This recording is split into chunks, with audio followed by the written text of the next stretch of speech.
Recap: a 29-year-old doctor working nights in an old Roman hospital and a 28-year-old nurse notice strange things.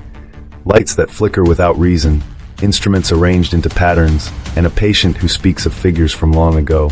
Together with a seasoned surgeon and the hospital chaplain, they follow the trail from CCTV glitches to sealed basements and a carved stone slab that should not exist beneath the wards. Tensions rise, beliefs and fears clash, leading to a heated argument that splits the team at the worst possible moment. This story follows the narrator as he tries to hold the hospital together while the past presses up through the walls. Watch to discover what lies under the hospital and what choice will decide their fate. Chapter 1: Night Shift. My name is Luca, and I am 29. I took the night shift at San Angelo Hospital because the schedule fit, and because the city seemed quieter when I walked home past the ancient stones. Elena, 28 and the fastest nurse I've ever met, had been here for 3 years. She wore navy scrubs and always kept a pen behind her ear. I wore a white lab coat over scrubs, a tired tie, and a coffee stain that refused to leave. That first night felt ordinary until the monitor bank in ICU threw static. Elena and I stood in the fluorescent hum, half asleep and half alert, watching one feed go black and then show what looked like a thin silhouette moving against an empty corridor. We laughed it off, too much coffee, too little sleep, until the old woman in room 12 started whispering names none of us had heard before. The names sounded like a list from a book you would only find in an archive, not in a hospital room. Outside, Rome's bell tower tolled 2 in the morning. Inside, the building felt older than it should. Some of the plaster peeled in shapes that looked like faces. By dawn, Elena and I had a list of small, peculiar things. Instruments in odd arrangements, footprints that led nowhere, and a ledger with names that matched no record in the modern system. The hospital hummed with history and something that wanted attention. Chapter 2: Signs.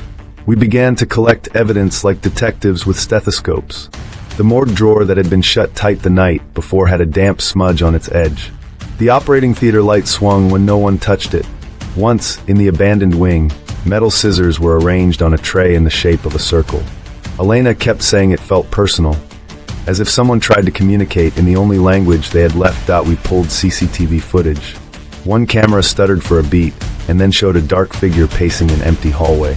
The clip froze at the exact moment our own camera angle showed nothing. The glitch looked deliberate, not random. We called in Marco, stalwart, 52, our chief surgeon, and Maria, the chaplain, who was quiet and measured and wore a simple clerical collar. Marco's broad shoulders and pragmatic voice steadied the team. Maria's calm cut through the hysteria. That as we dug through the archives, I found photographs of the hospital from decades ago. Faces in those photos matched the names scratched in the ledger. There were dates written in a hand that trembled but did not stop. The hospital, it seemed, had kept its own secrets. Chapter 3: Below. We opened doors the hospital had not meant for us. A rusted elevator took us down beyond the basement. The air grew colder. Brickwork older than the hospital's official construction glazed the walls.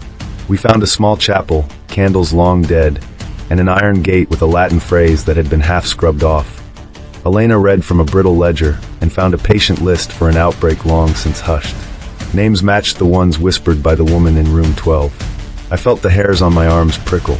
Marco insisted we leave certain things alone. Some history, he said, had a habit of sleeping best when undisturbed.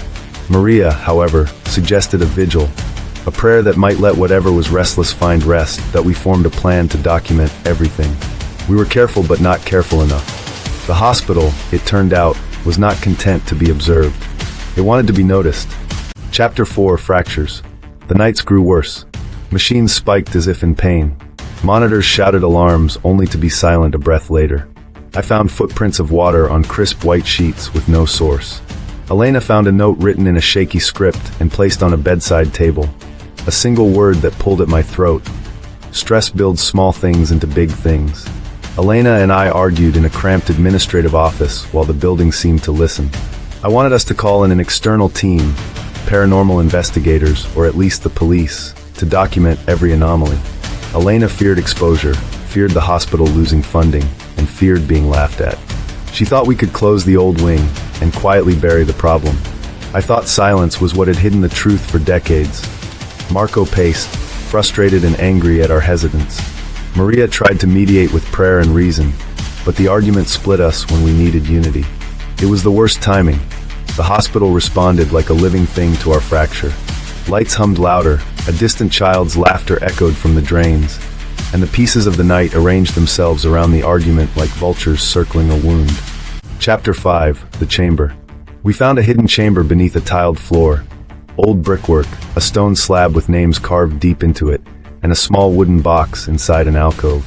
The box held tokens wrapped in oilcloth, and a note written in an older form of Italian. Please, apologies, and a list of those who had been moved through the hospital during a fever 20 or 30 years ago. When I opened the box, something in the room shifted. Shadows convulsed on the plaster. A breeze rose though no door stood open. Maria intoned a prayer softly. Marco wanted to destroy the tokens and be done with it. Fast, clean, final.